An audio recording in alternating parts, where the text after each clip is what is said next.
بسم اللہ الرحمن الرحیم۔ حضرت امام شافعی رحمۃ اللہ علیہ کا علم کا شوق سفر، قسط نمبر 3۔ میں بغیر کسی تکلف کے خادم کے ساتھ ہو لیا۔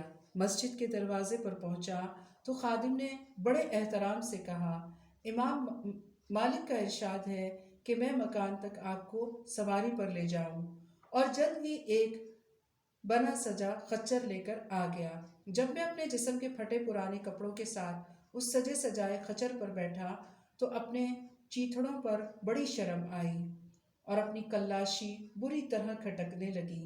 راستہ بھر بڑا افسوس ہوتا رہا۔ خادم خچر کی لگام پکڑے ہوئے کوفہ کے گلی کوچوں میں سے گزر رہا تھا۔ میں کبھی اس کے صاف ستھرے لباس کو دیکھتا اور کبھی اپنے کپڑوں کو، اور شرم سے گردن نیچی کر لیتا۔ کچھ ہی دیر میں ایک عالیشان کوٹھی کے سامنے خادم نے خچر لا کر روک دیا۔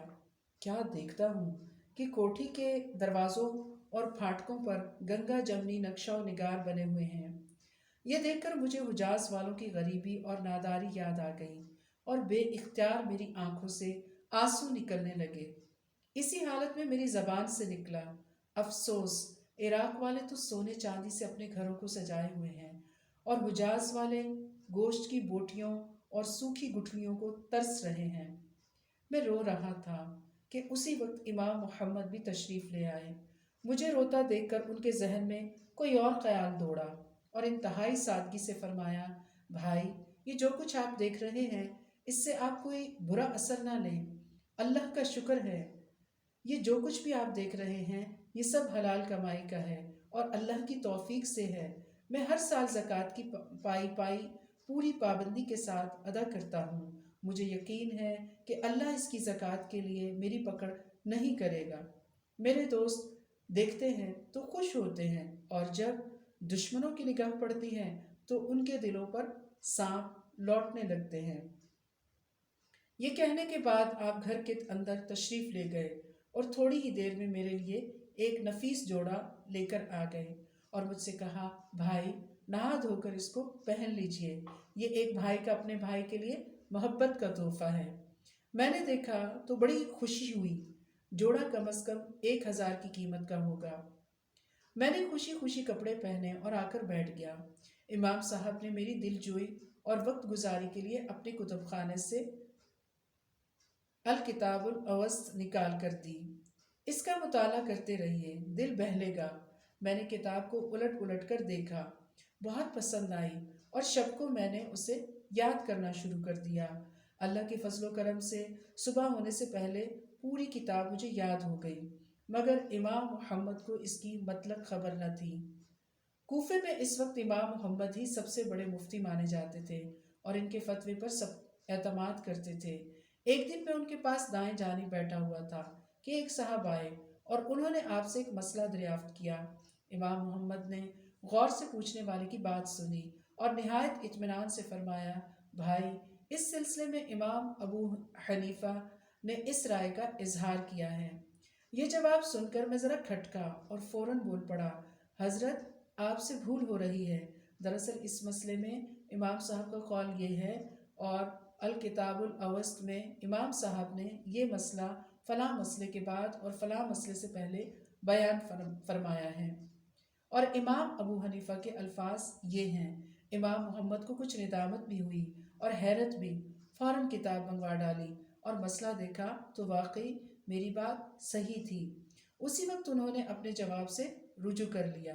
میرے اس حیرت انگیز حافظے پر انہیں بڑا تعجب ہوا۔ اب مجھے امام محمد کے یہاں رہتے ہوئے کافی دن ہو چکے تھے۔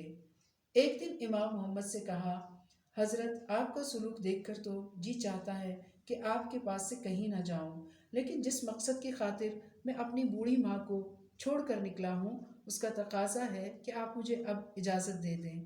مسکراتے ہوئے جواب دیا، نہیں بھائی، ہم تو اپنے مہمان کو جانے کی اجازت نہیں دیتے ہیں۔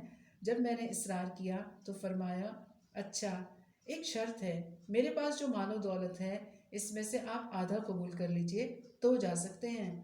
میں نے کہا، حضرت، آپ کو تو معلوم ہی ہے میں گھر سے مال و دولت کمانے کے لیے نہیں نکلا ہوں، بوڑھی ماں نے مجھے اس لیے اپنے سے جدا کیا ہے کہ میں اپنے سینے کو علم حدیث کی دولت سے بھروں، اس لیے آپ مجھے خوشی خوشی اجازت دے دیں کہ میں سفر پر نکلوں اور اپنی بوڑھی ماں کی تمناؤں کو پورا کروں۔ ماشاء اللہ، سبحان اللہ، سبحان اللہ۔ امام محمد خاموش ہو گئے اور گھر سے وہ ساری نقدی منگوائی جو موجود تھی۔ یہ 3,000 کی رقم تھی، سب کی سب میرے حوالے کر دی۔ میں نے کہا، حضرت میں اتنی بڑی رقم کا کیا کروں گا؟ فرمایا، نہیں، یہ ایک بڑے بھائی کا چھوٹے بھائی کے لیے تحفہ ہے، اسے قبول کر لو اور اپنے سفر میں اس سے فائدہ اٹھا لینا۔ میں سفر پر روانہ ہوا اور عراق اور فارس میں شہروں شہروں گھومتا رہا، جہاں کسی عالم حدیث کی خبر ملتی بس میں پہنچ جاتا۔ سبحان اللہ۔ اور جو کچھ اس سے مل سکتا حاصل کرنے کی کوشش کرتا۔ سبحان اللہ۔ فارس کی سیاحت کرتے کرتے اب میری عمر 21 سال کی ہو گئی تھی۔ سبحان اللہ۔ پھر میں ہارون الرشید کے زمانے میں عراق آ گیا۔ یہاں بغداد کے پھاٹک پر میں نے قدم رکھا ہی تھا کہ ایک شخص نے مجھے روکا اور نہایت نرمی کے لہجے میں پوچھا، حضرت آپ کا نام؟ میں نے کہا، میرا نام محمد ہے۔ پوچھا، والد صاحب کا کیا نام ہے؟ میں نے کہا، میرے والد کا نام ادریس شافی ہے۔ پھر پوچھا، آپ مطلب کی اولاد سے ہیں؟ میں نے کہا، جی، میں مطلب کی اولاد سے ہوں۔ پھر اس نے دھیرے دھیرے دو بار کہا، محمد ابن ادریس شافی، محمد ابن ادریس شافی، اور جیب سے ایک نوٹ بک نکال کر میرا نام لکھا اور مجھ سے کہا، اب آپ تشریف لے جائیے۔ میں کچھ سوچتا ہوا روانہ ہوا اور بغداد کی جامع مسجد میں جا کر ٹھہر گیا۔ اب میں اس فکر میں تھا کہ یہ اجنبی کون تھا؟ اس نے میرا تعارف نامہ کیوں نوٹ کیا؟ دیکھیں اب اس کا انجام کیا ہوتا ہے۔ اسی ادھیڑ بن میں میری آنکھ لگ گئی۔ آدھی رات کے بعد پولیس نے مسجد پر چھاپا مارا اور مسجد کے ایک ایک آدمی کو روشنی میں دیکھنا شروع کر دیا۔ جب میری باری آئی اور مجھے دیکھا تو پولیس والے بہت خوش ہوئے اور پکار کر لوگوں سے کہا، بھائیو، ڈرنے کی کوئی بات نہیں، ایک آدمی کی تلاش تھی، اللہ کا شکر ہے کہ وہ مل گیا۔ پھر مجھ سے بولے، چلیے امیر المؤمنین کے پاس چلیے۔ میں نے کوئی پس و پیش نہ کی اور ان کے ساتھ روانہ ہو گیا۔ یہ لوگ مجھے ہارون الرشید کے محل میں لے گئے۔ جب میں شاہی محل میں داخل ہوا تو دیکھا کہ مسند پر بڑے وقار کے ساتھ ہارون الرشید بیٹھے ہیں۔ میں اندر داخل ہوا اور بغیر کسی جھجک کے صاف اور کراری آواز میں کہا، السلام علیکم۔ امیر المؤمنین کو میرا یہ انداز بہت پسند آیا اور بیٹھنے کا اشارہ کیا۔ میں بے تکلف بیٹھ گیا اور گفتگو شروع ہوئی۔ امیر المؤمنین، کیا آپ ہاشمی ہیں؟ میں، جی ہاں، میں ہاشمی ہوں۔ امیر المؤمنین، کیا آپ اپنا پورا شجرہ نسب بتا سکیں گے؟ میں، جی ہاں، کیوں نہیں، اور میں نے اپنا پورا شجرہ نسب بیان کر دیا، بلکہ حضرت آدم علیہ السلام تک پہنچا دیا۔ امیر المؤمنین حیرت و مسرت کے ملے جلے انداز میں، بے شک یہ فصاحت و بلاغت اور یہ زور بیاں مطلب کی اولاد کا ہی حصہ ہے۔ پھر یہ فرمایا کہ بتائیں آپ کیا پسند کریں گے؟ کیا میں آپ کو مسلمانوں کا قاضی بنا کر اپنی حکومت میں شریک کر لوں اور آپ سنت رسول صلی اللہ علیہ وسلم اور اجماع امت کے مطابق میرا اور اپنا حکم چلائیں؟ میں نے لمحہ بھر کے لیے سوچا اور پھر نہایت جرت کے ساتھ میں نے جواب دیا، افسوس کہ موجودہ حالات میں حکومت میں حصہ دار بن کر تو مجھے صبح سے شام تک قاضی رہنا بھی گوارا نہیں۔ میرے یہ الفاظ سنتے ہی ہارون الرشید کی چیخ نکل گئی اور دیر تک روتے رہے۔ یہ منظر دیکھ کر محل کے لوگ کچھ پریشان ہوئے اور آنکھوں ہی آنکھوں میں مجھ سے فریاد کرنے لگے کہ یہ تم نے امیر المؤمنین کے ساتھ کیا سلوک کیا؟ امیر المؤمنین کے دل کا بوجھ جب ہلکا ہوا تو مجھ سے بولے، کیا آپ ہماری خاطر دنیا کی کوئی اور چیز قبول فرما لیں گے؟ میں نے کہا، ہاں، اگر کوئی ایسی چیز ہو جو جلد مل جائے اور میں فوراً یہاں سے چلا جاؤں۔ ہارون الرشید پھر رونے لگے اور روتے ہوئے حکم دیا کہ 1,000 کے درہم فوراً لائے جائیں۔ رقم آ گئی اور میں لے کر وہاں سے فوراً نکل آیا۔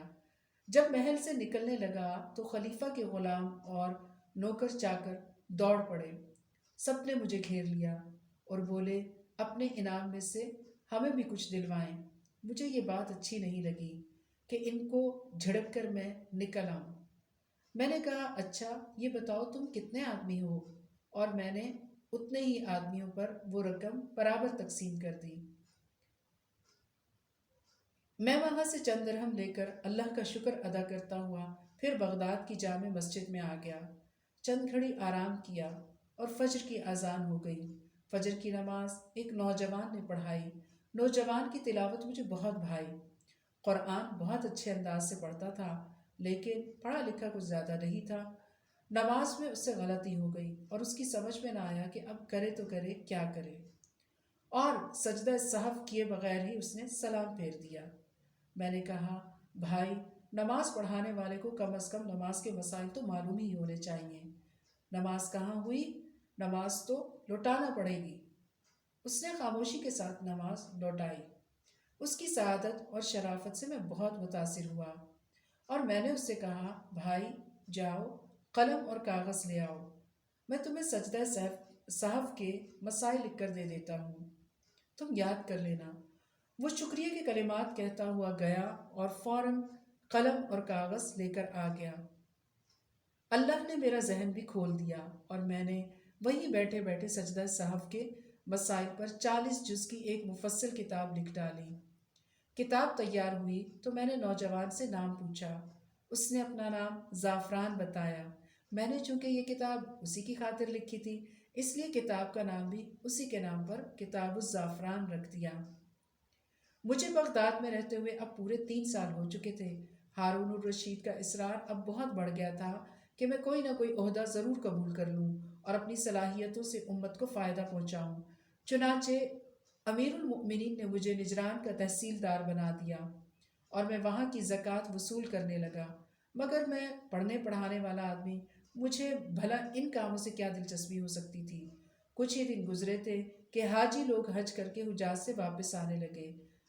میں بھی ملنے گیا اور دل میں یہ خواہش تھی کہ چل کر ان سے اپنے محسن امام مالک کا حال معلوم کروں اور اپنے وطن کا بھی کچھ حال معلوم کروں۔ یہ سوچ کر میں ان لوگوں کی ملاقات کے لیے گھر سے نکلا۔ ایک نوجوان سے ملاقات ہوئی جو مدینے سے واپس آ رہا تھا۔ میں نے کچھ دور سے اشاروں سے سلام کیا۔ اس نے شتربان سے اونٹ روکنے کے لیے کہا اور میری طرف متوجہ ہوا۔ باقی آئندہ قسط نمبر 4۔ والسلام علیکم ورحمۃ اللہ وبرکاتہ۔